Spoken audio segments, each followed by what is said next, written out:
وبركاته. الحمد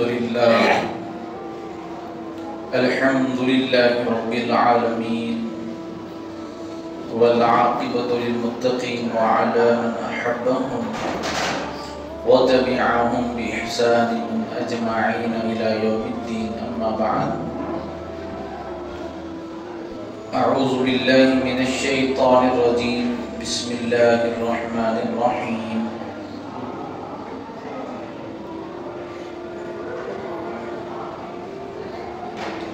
إن تجتنبوا كبائر ما تنهون عنه نكفر عنكم سيئاتكم. صدق الله العظيم. إن الله وملائكته يصلون على النبي يا أيها الذين آمنوا صلوا عليه وسلموا تسليما. اللهم صل على سيدنا محمد وآل سيدنا ومولانا محمد وبارك وسلم صلاة تنجينا بها من جميع الأحوال وعندك عليهم الدرجات والحمد لله رب العالمين. تمام تعریف اللہ رب العالمین کے لیے ہے جو دونوں جہانوں کا خالق اور مالک ہے۔ میں گواہی دیتا ہوں کہ اللہ کے سوا کوئی معبود برحق نہیں، وہ اکیلا ہے، کوئی اس کا ساتھی اور اس کا شریک نہیں۔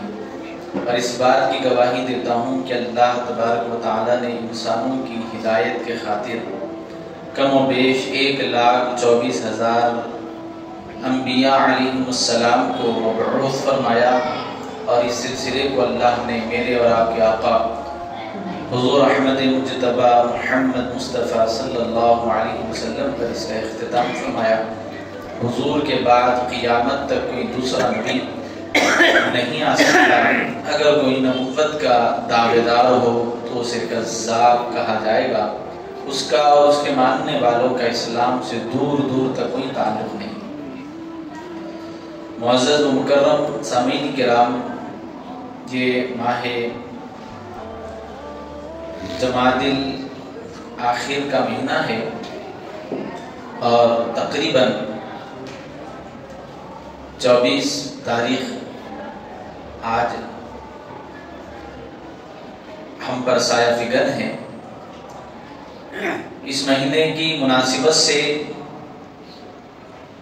حضرت سیدنا ابو بکر صدیق رضی اللہ تعالیٰ عنہ کا ذکر خیر، یہ ہمارے ایمان کی زینت کا سبب ہے، اور ہمارے لیے ان کا ذکر بطور عبادت اور اللہ تعالیٰ کی رضا کا سبب ہے۔ حضرت سیدنا ابو بکر صدیق رضی اللہ تعالیٰ عنہ جو اسلام کے پہلے خلیفہ ہیں، اسی مہینے میں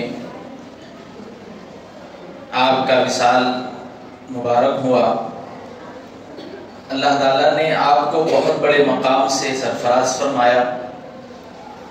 نبی کریم صلی اللہ علیہ وسلم نے جب اعلان نبوت فرمایا تو آپ وہ پہلے مرد ہیں، جوان مردوں میں پہلے مرد ہیں جنہوں نے حضور کے اسلام پیش کرنے پر لبیک کہتے ہوئے کلمہ پڑھ کر آپ نے اسلام میں جو ہے داخلہ لیا۔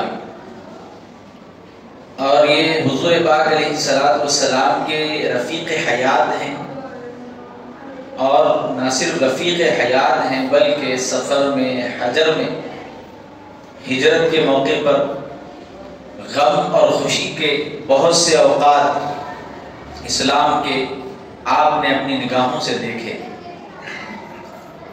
ہر وہ مشکل میں حضور پاک صلی اللہ علیہ وسلم کے ساتھ یہ موجود رہے، بلکہ حضور پاک علیہ السلام کے لیے انہوں نے اپنی زندگی کے جو قربانیاں انہوں نے پیش فرمائی، حضور نے اس کو یاد بھی فرمایا۔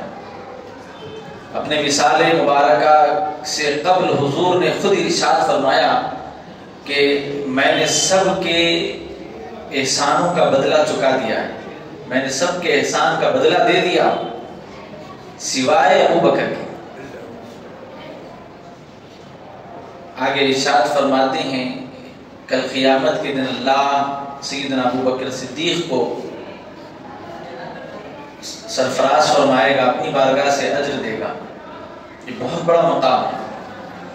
صرف یہی نہیں بلکہ حضرت سیدنا ابو بکر صدیق رضی اللہ تعالیٰ عنہ جن کی عظمت، جن کی شان ہم کیا بیان کر سکتے ہیں کہ وہ ہجرت کا موقع جب سرکار دو عالم صلی اللہ علیہ وسلم کو اللہ جل جلالہ نے ارشاد فرمایا، حکم دیا کہ آپ مکے سے مدینے کی طرف ہجرت فرمائیے، تو واحد تنہا سیدنا ابو بکر صدیق رضی اللہ تعالیٰ عنہ حضور کے ساتھ وہ سفر میں تھے،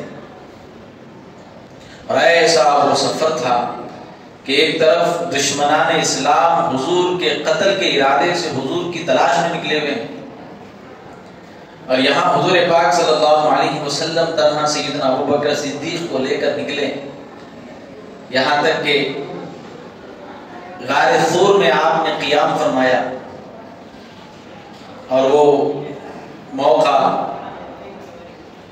جب غار میں آپ پہنچے، حضور پاک علیہ السلام کے لیے غار کو صاف کیا، غار کے اندر بنی ہوئی بلوں کو آپ نے ڈھانکا، اپنے کپڑے کے ذریعے اس کو ڈھانپا، پھر جہاں پر ایک سوراخ رہ گئی تھی اپنی ایڑی کو آپ نے وہاں پر رکھا، تو پھر سانپ نے آپ کو ڈھسا، گھبا کیا، حضور پاک صلی اللہ علیہ وسلم کے ساتھ حضور کے لیے اپنی جان نثاری، پھر وہ راستے میں حضور کی محبت کے اظہار کا طریقہ، کبھی آگے ہیں، کبھی پیچھے ہیں، کبھی دائیں ہیں، کبھی آگ پیچھے ہو جا رہے ہیں۔ یہ تصورات یہ ہیں کہ کوئی دشمن اگر وار کرے تو پیچھے سے کرے گا تو پہلے مجھے لگے، پھر خیال آئے کوئی سامنے سے وار نہ کر دے تو آگے جا رہا ہے، کوئی بازو سے حملہ نہ کر دے تو سیدھی جانب ہو رہے ہیں، کبھی بائیں جانب ہو رہے ہیں۔ یہ کیفیت یعنی حضور پاک علیہ السلام کی حفاظت کی خاطر، کیونکہ معلوم ہے کہ یہ ذات وہ بابرکت ذات ہے کہ ان کی حفاظت میرا اولین فریضہ ہے، کیونکہ رسول اللہ صلی اللہ علیہ وسلم کو کسی طرح کا اگر نقصان ہوا، اسلام یہیں پر دم توڑ دے گا۔ یہ سوچ اور یہ فکر کے ساتھ سیدنا ابو بکر صدیق رضی اللہ تعالیٰ عنہ حضور پاک صلی اللہ علیہ وسلم کے ساتھ سفر فرما رہے ہیں، پھر غار ثور میں پہنچے ہیں، اللہ اکبر۔ پھر وہاں کے حالات جو احادیث شریفہ میں وارد ہوئے ہیں ہم بیان نہیں کر سکتے، ان کی محبت، ان کی جذبہ ایمانی، حضور کے لیے اپنی جان نثاری، اللہ اکبر اللہ اکبر۔ ہمارے لیے قابل تقلید ہے سیدنا ابو بکر صدیق رضی اللہ تعالیٰ عنہ کی ذات، کہ حضور سے اگر کوئی پوچھے بھئی محبت کیسی ہونی چاہیے تو آپ کسی کا نام نہ بھی لیں، صرف ابو بکر صدیق کا نام لے لے تو کافی ہے، اور 50 مثالیں آپ کو دینے کی ضرورت نہیں ہے، صرف ایک نام سیدنا ابو بکر کا اگر لے لیا جائے تو محبت، جان نثاری، جذبہ محبت، جذبہ ایمانی، ہر وہ شے ابو بکر صدیق میں نظر آتی ہے۔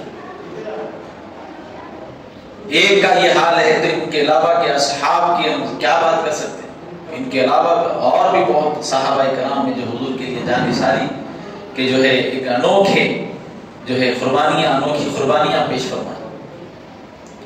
اللہ تعالیٰ نے قرآن مقدس میں ایک تنہا سیدنا ابو بکر صدیق رضی اللہ تعالیٰ عنہ کو صاحب کہہ کر، صحابی کہہ کر یاد فرمایا، حالانکہ 1.25 لاکھ سے زیادہ صحابہ کرام تو حجۃ الوداع میں حضور کے ساتھ تھے، اس سے زائد صحابہ ہوئے، لیکن قرآن میں صرف اور صرف ایک صحابی کو اللہ نے حضور کا صحابی کہہ کے یاد فرمایا، وہ ابو بکر صدیق۔ غار ثور میں اللہ نے اس منظر کو، اس نقشے کو قرآن میں بیان کیا، ثانیۃ اثنین اذ ھما فی الغار، وہ دو میں سے دوسرے تھے، کس میں؟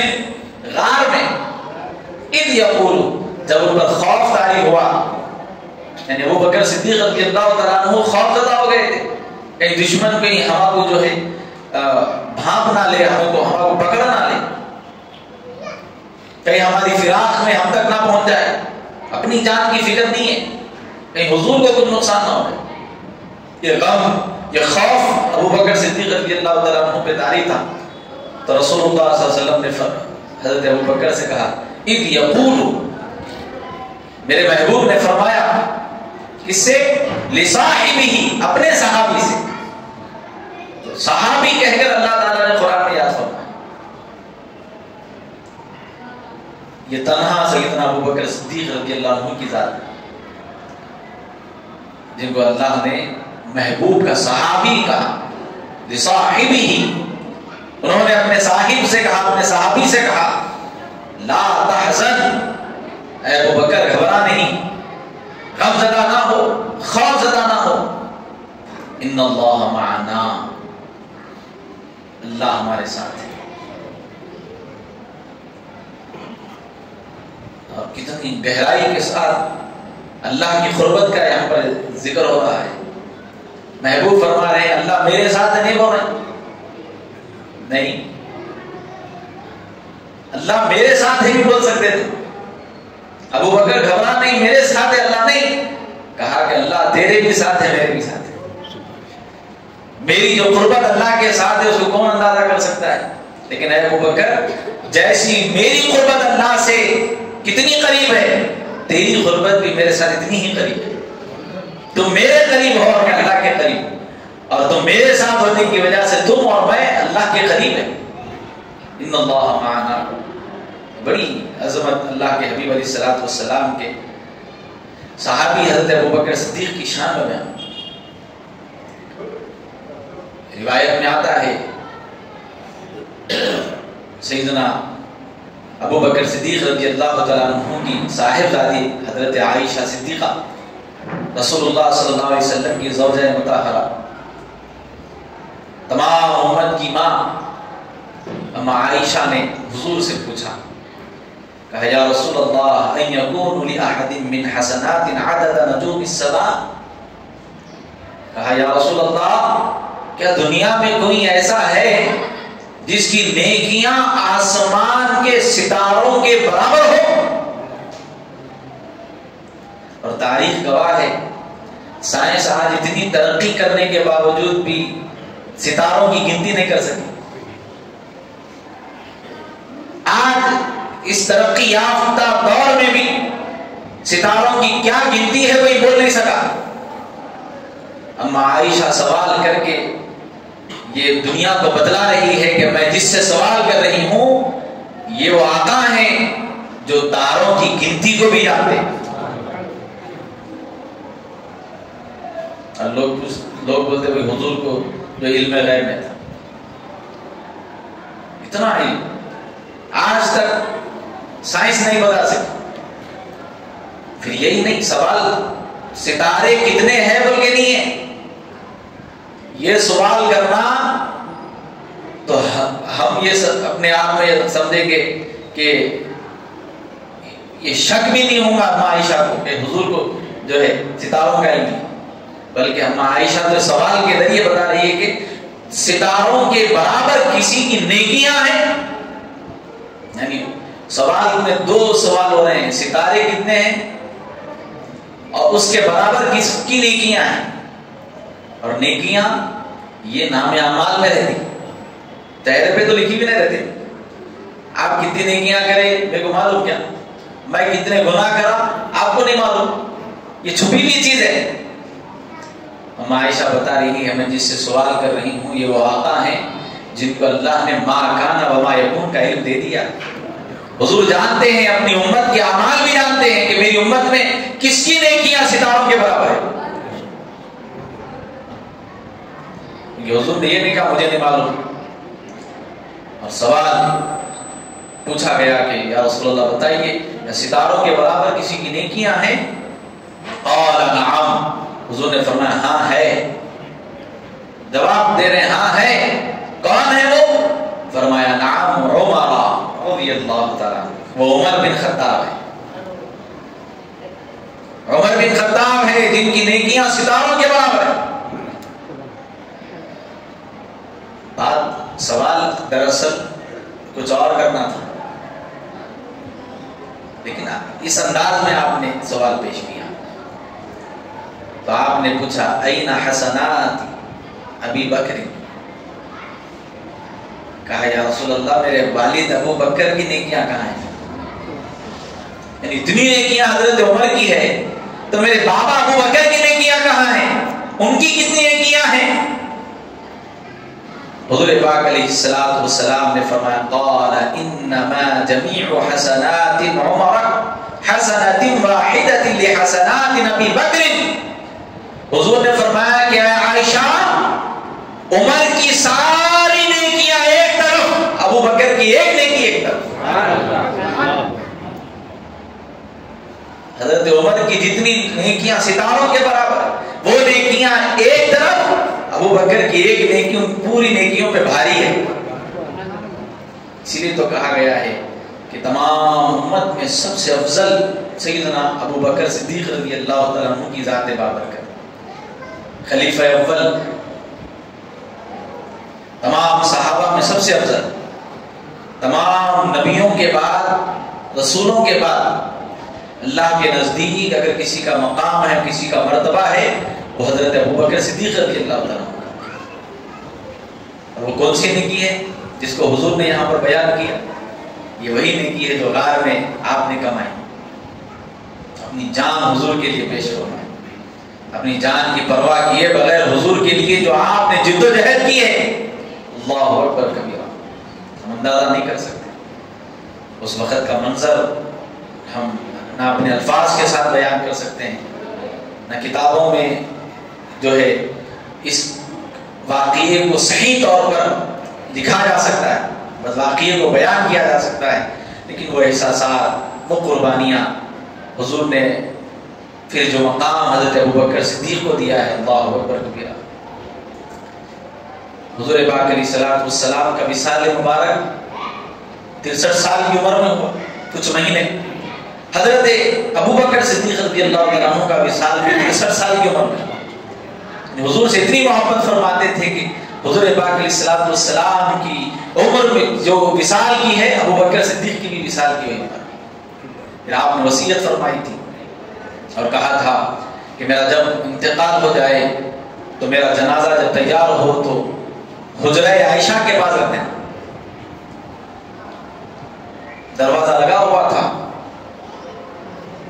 مقفل تھا، رکھ کے ہٹ جانا اور یہ کہنا یا رسول اللہ اگر آپ اجازت دیں تو ہم ابو بکر کو آپ کے کمرے میں دفنانا چاہتے ہیں۔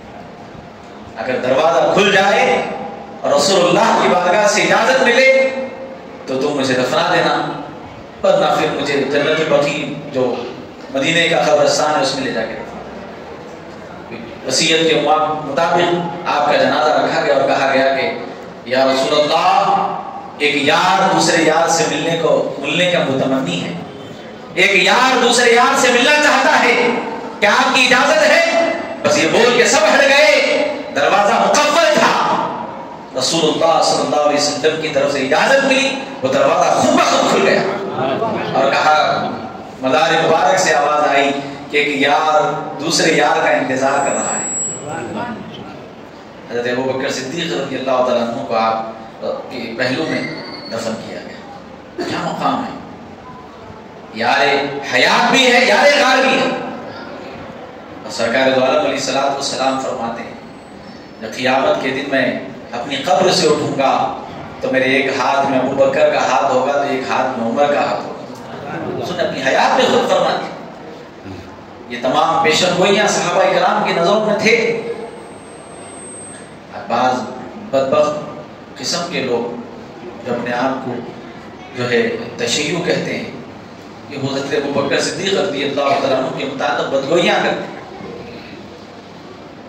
بلکہ اہل بیت کا دشمن تک قرار دے دیتے ہیں۔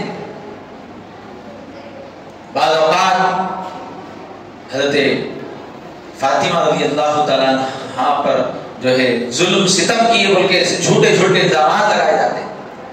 آپ خود بتائیے اگر ایسے لوگ ہیں تو کیا ان کو اپنے والد کے پہلو میں دفن ہونے کی اجازت دی جا سکتی تھی؟ حضرت علی اس کو برداشت کر سکتے تھے؟ یہ تمام چیزیں ظاہر ہے اور پوری دنیا جانتی ہے کہ رسول اللہ کے پہلو میں کون آرام کر رہے ہیں. ایسی جھوٹی من گھڑت باتیں نہ کبھی سننا چاہیے، نہ کبھی باتوں میں آنا چاہیے. شک کی بھی گنجائش نہیں ہے. یہ وہ اصحاب ہیں جو اہل بیت سے ٹوٹ کر محبت کرتے تھے، ٹوٹ کر.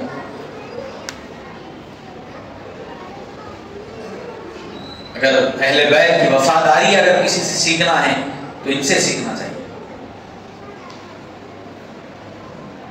الغرض سامعین کرام، حضرت ابوبکر صدیق رضی اللہ تعالیٰ عنہ کو اللہ نے بہت بڑی شان سے نوازا ہے. ایک جملہ جو حضور پاک علیہ الصلوۃ والسلام نے خود ارشاد فرما دیا کہ میں نے سب کا احسان چکا دیا ہے سوائے ابوبکر. بس یہ جملہ بتا رہا ہے کہ اللہ کے حبیب علیہ الصلوۃ والسلام کے لیے انہوں نے کیسی کیسی قربانیاں پیش فرمائی. تو یہ مہینے میں حضرت ابوبکر صدیق رضی اللہ تعالیٰ عنہ کا وصال ہوا، تو اسی مناسبت سے میں نے چند باتیں آپ کے سامنے پیش فرمائی. اب آتے ہیں اپنے عنوان کی طرف جو میں نے آیت کریمہ تلاوت فرمائی. جو سلسلہ ہمارا 2 جمعہ سے چل رہا ہے اس کو اختتام پذیر ہم آج کرتے ہیں.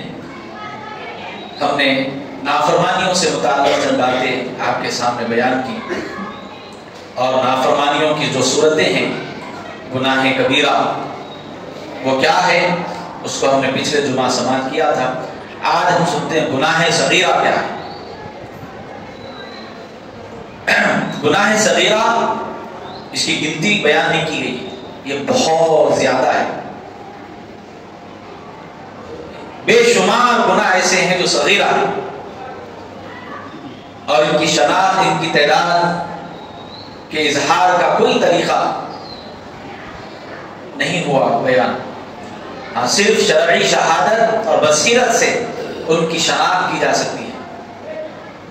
یعنی شریعت کا جو مقصد ہے وہ یہی ہے کہ انسان کا دل گناہوں سے باز رہ کر اللہ کی طرف متوجہ ہو جائے. اور اللہ تعالیٰ کا ارشاد ہے کہ وَذَرُوا ظَاهِرَ الْإِثْمِ وَبَاطِنَهُ، یعنی ظاہر اور باطنی گناہوں کو چھوڑ دو، یعنی بڑے اور چھوٹے سب گناہ چھوڑ دو. نافرمانی چھوٹی بھی ہے وہ اللہ ہی کی نافرمانی، اگرچہ کہ گناہ کا درجہ بڑا نہیں ہوگا لیکن نافرمانی نافرمانی. اور اللہ تعالیٰ کی شان ہے یہ کہ اللہ تعالیٰ کی بارگاہ میں جب ہم گناہ کبیرہ سے توبہ کرتے ہیں تو اللہ تبارک و تعالیٰ ہم پر یہ کرم فرماتا ہے. فرمایا گیا کہ ان تجتنبوا کبائر ما تنہون عنہ نکفر عنکم سیئاتکم، اگر تم اللہ کی بارگاہ میں اپنے گناہوں سے توبہ کرتے ہو تو اللہ تبارک و تعالیٰ تمہارے بڑے گناہوں کی توبہ کی وجہ سے تمہارے چھوٹے گناہ بھی معاف فرما دیتا ہے. لیکن گناہ کبیرہ کے لیے توبہ لازم، اور جب ہم توبہ کرتے ہیں تو اللہ ان گناہوں کی توبہ کی وجہ سے چھوٹے گناہ خود بخود معاف کر دیتا ہے. لیکن آج ہمیں اس بات پر غور کرنا چاہیے کہ چھوٹے گناہ بولے تو خالی لفظ چھوٹا ہے لیکن یہ بھی تباہی کا سبب بن جاتے ہیں. چھوٹے گناہ بھی ہمارے لیے جہنم میں جانے کا سبب بن سکتے ہیں. کوئی گناہ کو معمولی مت سمجھیے، ارے چھوٹا گناہ ہے نا، نہیں. ہر ایک گناہ جو گناہ ہے اللہ کے حکم کے خلاف کوئی کام ہے بس وہ نہیں کرنا ہے. بعض اوقات ہمارے پاس ایک جملہ بولا جاتا ہے بھائی بڑا گناہ نہیں، یہ چھوٹا گناہ ہے، بڑے گناہ نہیں کرنے سے بہتر ہے چھوٹا گناہ کر لیے تو کر لیے ہوتے. نہیں بولنا ہے ایسا، بلکہ کرنا نہیں چاہیے. جس کو معمولی سمجھ کے گناہ معمولی سمجھ کے کر لیتے ہیں بعض اوقات وہی ہمارے جو ہے ہلاکت کا سبب بن جاتا ہے. اب دیکھو ایک روایت میں آیا ہے رسول اللہ صلی اللہ علیہ وسلم نے فرمایا ایک عورت نے بلی کو باندھا اور اس کے دیکھ بھال میں کوئی جو ہے اس کی کیفیت نہ رہی، وہ یوں ہی چھوڑ دی، نہ خود اس کو آزاد کر دی کہ وہ خود جا کے کچھ نہ کچھ کھا پی لیتی، باندھ کے رکھ دیا، کھلائی پلائی، مر گئی. رسول اللہ صلی اللہ علیہ وسلم فرماتے ہیں میں نے اس کو جہنم میں دیکھا، اللہ نے اس کو جہنم میں ڈالا، اتنا بڑا گناہ۔ بولا بلی کی کوئی اہمیت ہے کہ ہمارے پاس؟ لیکن اللہ تعالیٰ کی مخلوق ہے، اس کے ساتھ ایسا رویہ اللہ کو ناگوار گزرا، اس کے جہنم میں جانے کا سبب بن گیا۔ کسی بھی گناہ کو چھوٹا نہیں سمجھنا، ہر گناہ سے پرہیز کرنا چاہیے،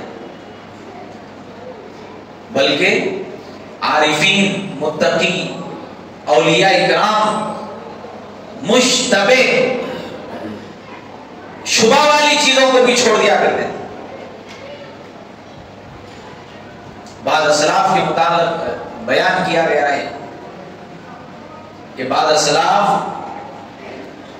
کسی غذا کو بھی کھانے کا اگر وقت ہوتا تو پہلے اپنے نفس کو کسی کام میں مبتلا کرتے تھے،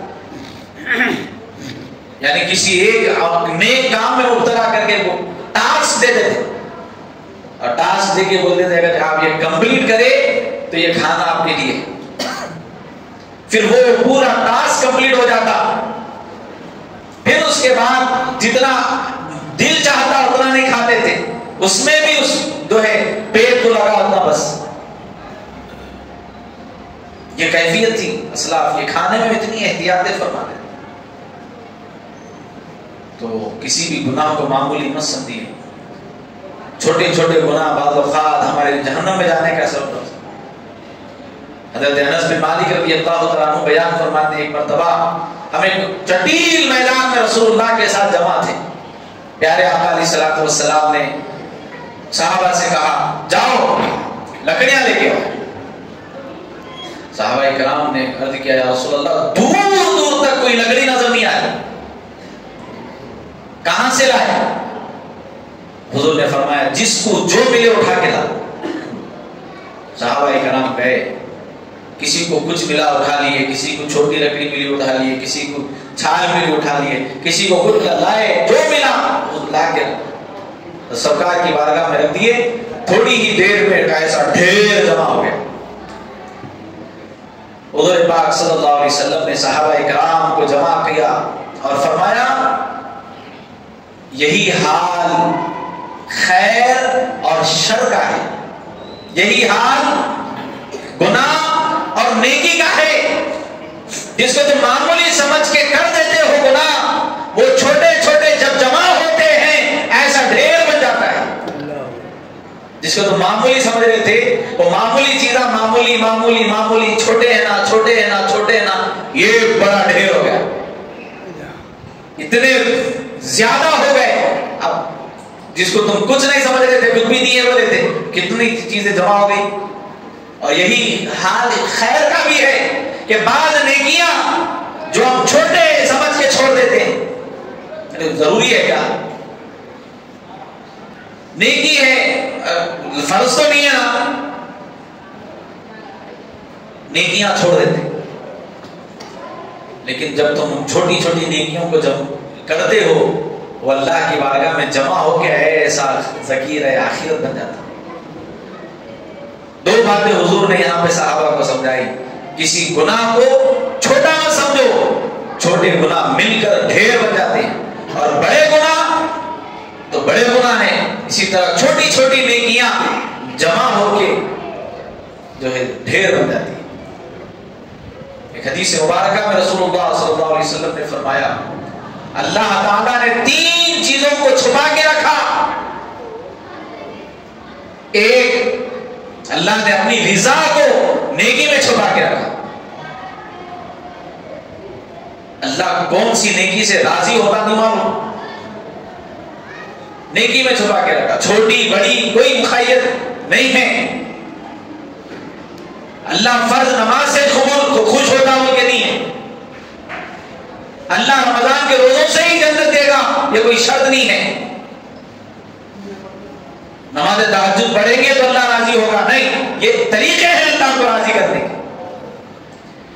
یہ راستے ہیں، یہ آداب ہیں جس کو ہمیں کرنے کا حکم دیا گیا۔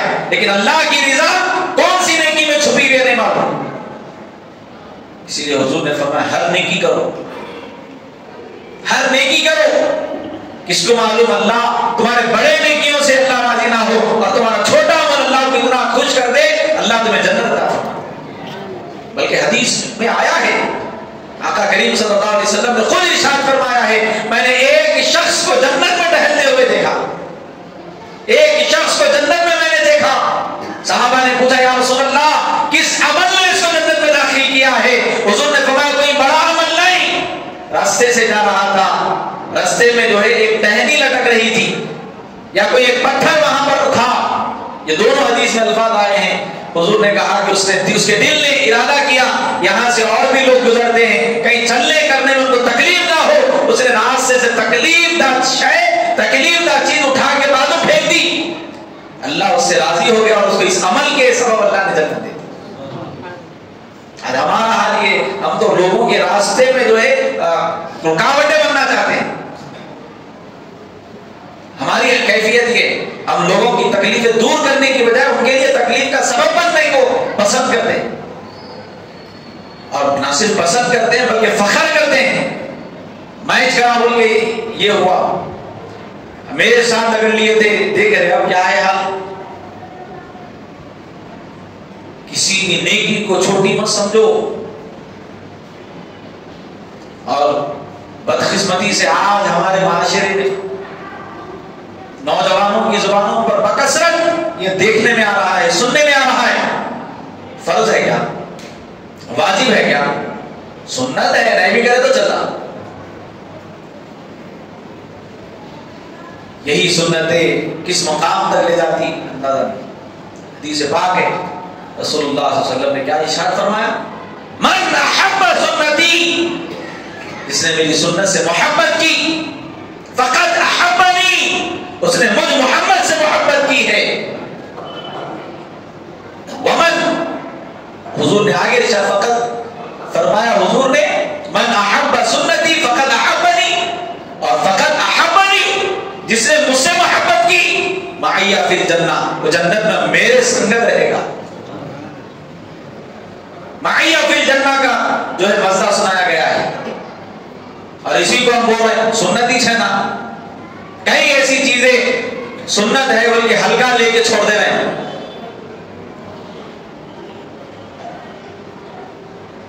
اللہ نے رسول اللہ کی سنتوں کو فرض اسی واسطے نہیں کیا کہ کوئی مجبوری میں عمل نہ کرے، بلکہ میرے محبوب کی محبت میں کرے۔ اسی لیے اللہ نے محبوب کی اداؤں کو فرض نہیں فرمایا، سنت کا درجہ دیا ہے، تاکہ لوگ کرنے والے ذوق میں کرے، شوق میں کرے، مجبوری میں نہ کرے۔ اور آج ہم اسی کو یہ کہہ کر چھوڑ رہے ہیں سنت ہے نا، فرض تو نہیں ہے نا، اس کا میں نے بولنے والا ایسا، مجھے ایسے لوگ یعنی بولنے والے بھی ایسے ہیں جو خود فرض نہیں پڑھتے، لوگ آپ فرض ہے یعنی ان کے نزدیک فرض کی بہت اہمیت ہے، انہوں کا بھی فرض چھوڑے ہی نہیں، ایسے والے ایسے ہی لوگ آپ فرض چھوڑنے والا یہ بولتا سنت ہے نا۔ رسول اللہ کی حدیث یاد رکھو، آقا نے کیا فرمایا کہ اللہ نے اپنی رضا کو نیکی میں چھپا کے رکھا، اور نیکی ہر اچھے کام کو نیکی کہا گیا، ہر وہ اچھا کام جو اللہ کے نزدیک اچھا ہے، رسول اللہ کے نزدیک اچھا ہے، وہ نیکی ہے۔ اور حضور نے فرمایا کسی بھی نیکی کو چھوٹی مت سمجھو۔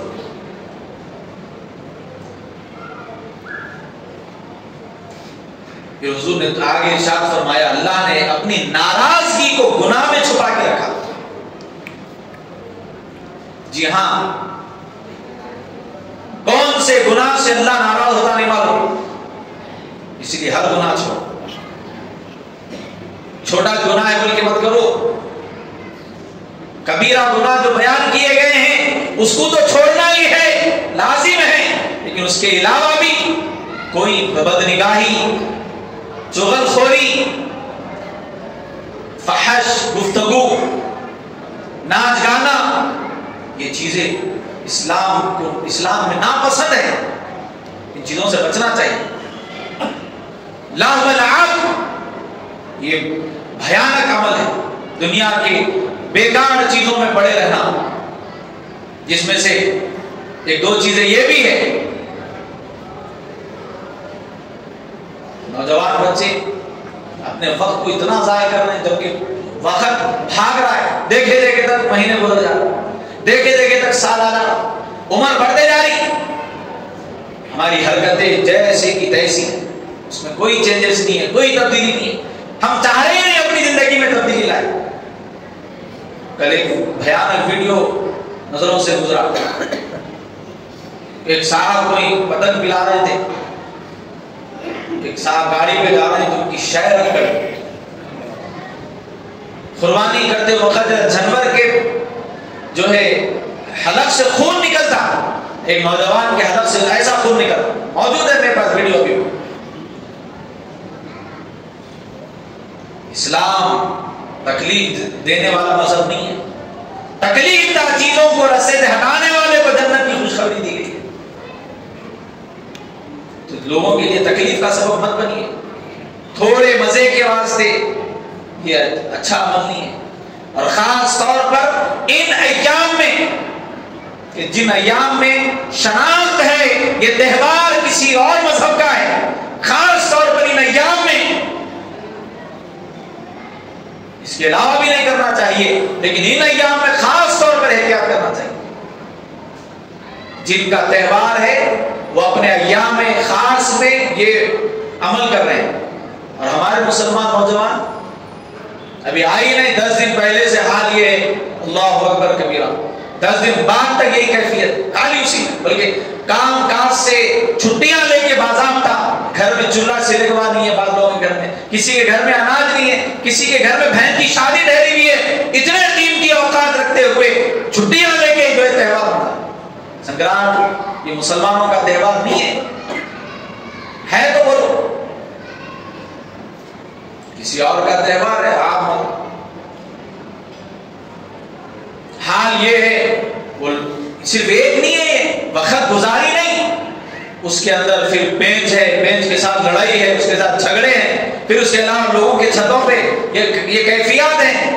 جوان بچیاں گھروں میں ہیں, کسی کے سر میں دوپٹہ رہتا, کسی کے دوپٹہ نہیں رہتا, کسی کا کچھ حال ہے, کسی کا کچھ حال ہے, اپنے گھر میں ہوں بول کے آزاد رہتی عورت, تم چھتوں پہ چڑھ کے ظلم کر رہے, آوازاں پکارے, چیخم چاخ.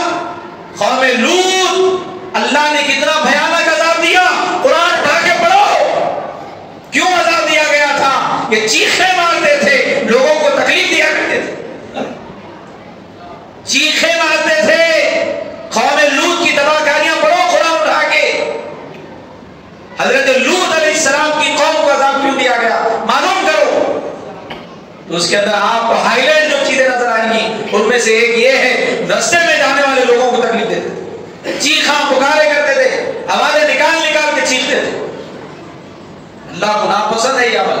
چھینک بھی آئی, جان بوجھ کے بڑی آواز نکال کے چھینکے, حماقت ہے بولے, ناپسند کیا گیا ہے. چھینک قدرتی آتی, اس کو بھی آواز نیچے کر کے, منڈی جھکا کے, ہاتھ رکھ کے, جتنا ہو سکے آواز کم نکالنے کے جو ہے احکامات ہیں.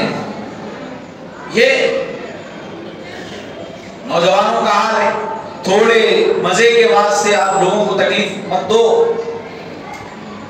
اپنے گھر میں اگر جو ہے بیمار پڑا ہوا ہے تو اس دن احساس ہوتا ہے کہ کیا آئے گی بھئی تکلیف ہوتی, واقعی تکلیف ہوتی, بلکہ بچے خرچ کر کے ڈی جے لگا رہے ہیں, ناچ رہے ہیں, گا رہے ہیں. ارے کیا کر رہے ہیں میرے بھائی؟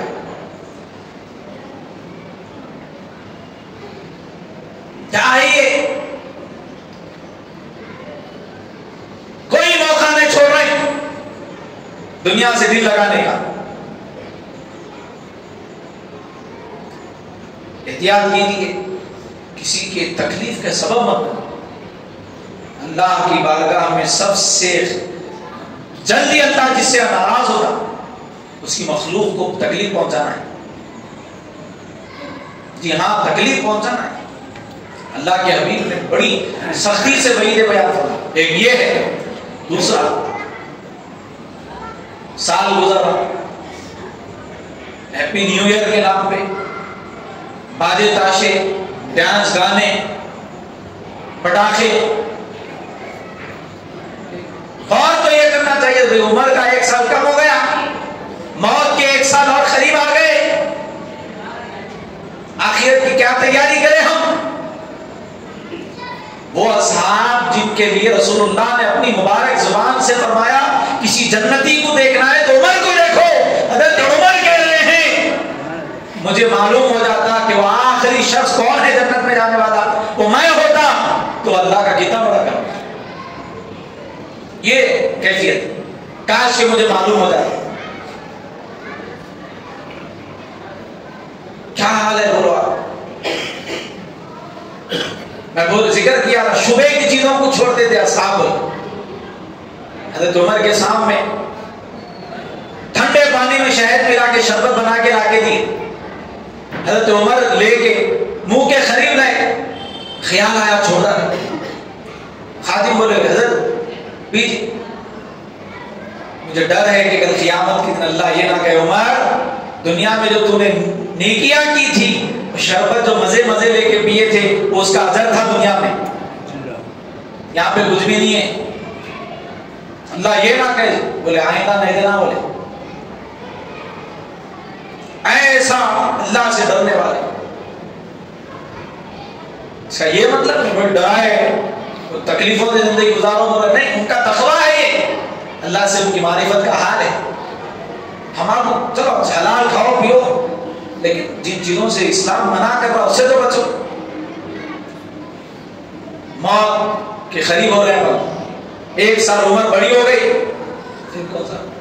یہ غور کرو 1 سال گزرا کتنی میں جو ہے دنیا میں کمایا وہ بھی غور کرو، تجارت میں اللہ نے کیا مقام دیا، میں محنت کرا تھا اس سال میرے پاس کیا سیونگ تھی، اس سال کی کم دنیا ہے نا یہ تو محنت کی طرف تو توجہ دیو، کم از کم میں کتنی محنت کر کے آگے بڑھا، اور یہ بھی غور کر لو اس سال میں کیا تھا، اس سال کسی کا مخروض تو نہیں ہو گیا، مخروض ہو گیا تو اس کا قرضہ میں کیسا دوں۔ سرکار دو عالم علیہ السلام جنازہ نہیں پڑھے، مجھے اس کا کس ریٹ پر بھی قرض ہے کیا، تو بولے ہاں ہمارا قرض ہے، نہیں پڑھے سر۔ دوسرے صحابہ بولے یا رسول اللہ ہم ان کو قرضہ دے دیتے، جب پڑھے۔ ہر جنازے کے اوپر یہ کیفیت تھی، اس میں قرضہ باقی ہوتا اور جنازہ نہیں پڑھاتے تھے،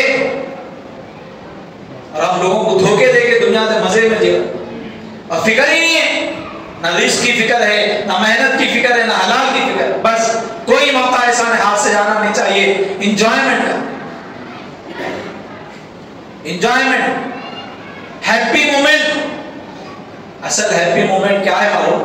اللہ کی طرف سے یہ پیغام ہے ارجعی الی ربک راضیۃ مرضیہ، سب سے بہترین ہیپی مومنٹ ہے، اللہ کے بندے دنیا میں جو تم میری رضا رضا رضا کرتا تھا اب وہ وقت آ گیا ہے، میں نے تجھ سے اعلان کر دیا ہے میں تجھ سے راضی ہو گیا، یہ مقام ملنا اصل ہیپی مومنٹ ہے۔ گناہ کر کے ہیپی مومنٹ اگر کوئی بول رہا گناہ کو ہلکا سمجھ رہا، ناچ گانے مت کریے، اگر ہو سکے اگر واقعی کچھ ایسا کچھ اپنے لیے کچھ خاص سمجھ رہے ہیں تو جہاں پہ اچھی نیکیوں کے ماحول بنے ہوئے وہاں پہ جائیے۔ سنی دعوت اسلامی جو ہے 31 کی نائٹ مسجد قادریہ میں پروگرام کرتے نوجوان بچوں کو جو ہے گناہوں سے بچانا، بلکہ آپ اس میں شرکت کریے، اچھے موقع بھی ہے، اس کو اچھا بنائیے، نہ کہ گناہوں کا جو ہے اور جو ہے سلسلہ جاری رکھنے کا سبب۔ رسول اللہ صلی اللہ علیہ وسلم نے فرمایا ہے کسی گناہ کو چھوٹا مت سمجھو، اور تیسری بات حضور نے فرمائی اللہ نے اپنے محبوب بندوں کو عام بندوں میں چھپا کے رکھا، ہر ایک کی رسپیکٹ کرو، ہر ایک کی عزت کرو۔ اللہ تعالیٰ سمجھنے کی توفیق عطا فرمائے۔